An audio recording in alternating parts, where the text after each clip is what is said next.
Creative Hydroponics, April 11th. What's going on, growers? Hadn't posted on the website in the past couple weeks very much.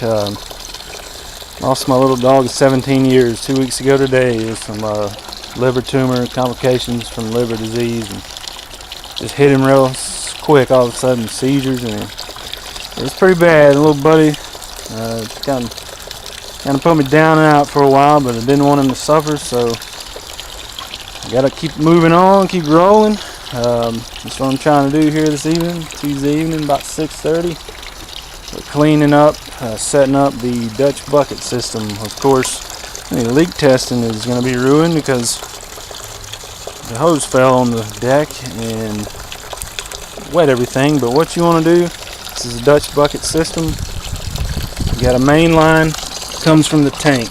And you see it runs all the way down the back of these buckets. Runs down here to your reservoir.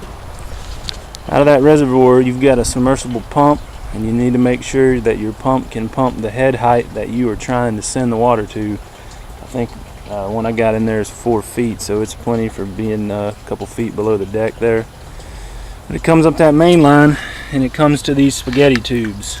And the main line, each bucket has its own dedicated tube, and that feeds your media, which is the perlite. And what you want to do, you take a 5-gallon paint strainer, which I've got everything scattered because I'm trying to set up here, but this is just a 5-gallon mesh paint straining bag. The painters use it to strain their paint when they're trying to put on a real fine coat, interior coat. Fill it up with horticultural perlite. I recommend when you do work with perlite, you're outside in a well-ventilated area. It's a fine particulate dust that would irritate your lungs and throat. I buy mine for $15 a sack at the local feed and seed. Got another half sack around here. Should be enough for the dozen buckets I have. But out here I'll fill this bucket, and it goes in and it sits inside the bucket. My Dutch buckets are bottom drain because of the round side of the buckets. I never could get my 3/4 grommets to seal. So what I did is bottom plumbed it, and it works fine, unless down here we can see I got a leak because there's a crack, and I'm going to have to dry all this out and re-caulk the bottom of that bucket. Anyways, that's a simple fix.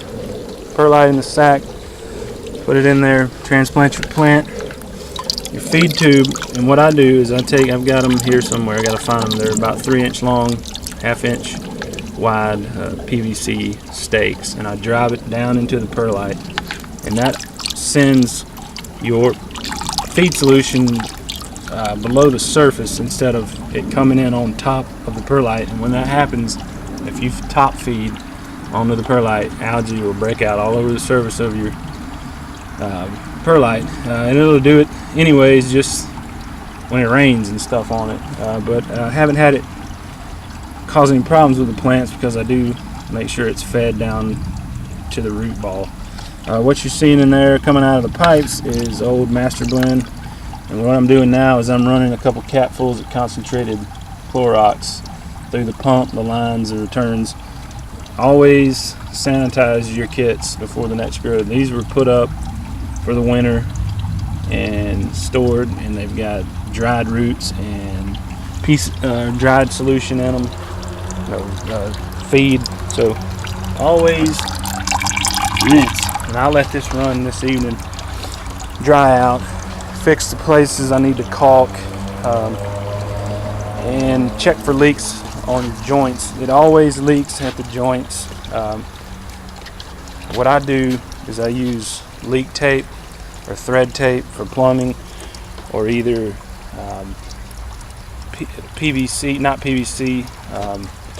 UV film tape for greenhouses, for my greenhouse out there. It's the same stuff that's 6mm UV film. It just is sticky on one side. I put a layer of that in there, and that usually stops it. You can use masking tape. I don't CPVC or PVC glue this stuff together because I want to take it apart and put it away. As you can see, that was quite a leak there in the bottom, so I'm gonna have to fix that. But this is Dutch bucket. It's going to pump to each individual bucket, go down the perlite, hits the drain. That's a 2-inch piece of pipe. It's coming up in the bucket 2 inches and down out of the bucket into the drain pipe, which is plumbed under the wood. And I ran that way so most of my drain would stay out of full sun. And you can see it just goes back there.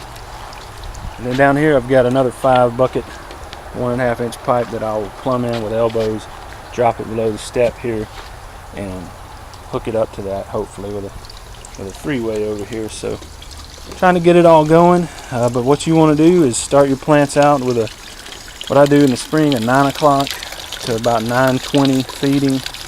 Then I do it at noon to 12:20, and then 2 to 2:20. In the spring they don't need a whole lot of food and water because it's not hot yet. They're not gobbling it up. And then your reservoir here that doesn't drain out until it hits that provides a backup in case you lose pump power or you're not here and you don't turn it on. So once summer comes in, you can increase the frequency. I usually hit it about 6 times a day during peak summer, especially when fruit is setting and plants get big. But that is Dutch bucket. It's a recirculating system, and you can see it sends it in one line, drains from the bucket, and goes back in the main pump. And that's a 20-gallon tank. I only run 20 gallons because I'm out here regularly and I check it, and I make sure that it's got plenty of water in it and plenty of solution, and I make sure the pH is correct. You can see here I got this one a little bit higher pipe. I got to cut that down because that's way too much water building up in there. You know, if it wasn't feeding and it rained, it would just stay sopped out. You don't want wet roots. You want it to drain, and that reservoir there is a backup to give them water, so you don't have to run these pumps constantly. The perlite holds water for a long time. But that is my Dutch bucket setup. You can see here there's 4, and I'll probably add a 5th here, probably be a bell pepper. And then there's 4 more, and then I'll have 4 more. I'll have a baker's dozen, but trying to get it all going.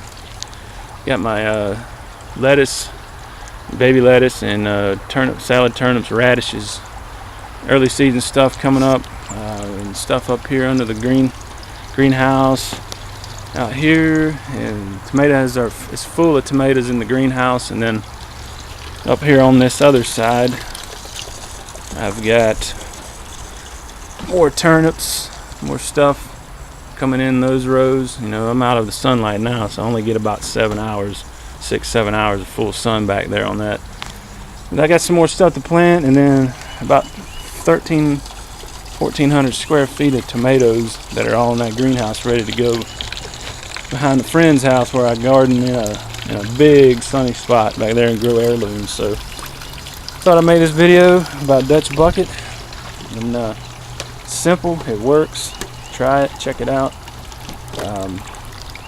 You know, you check for leaks, make sure each feed line is pumping, make sure that perlite's not going back to the tank.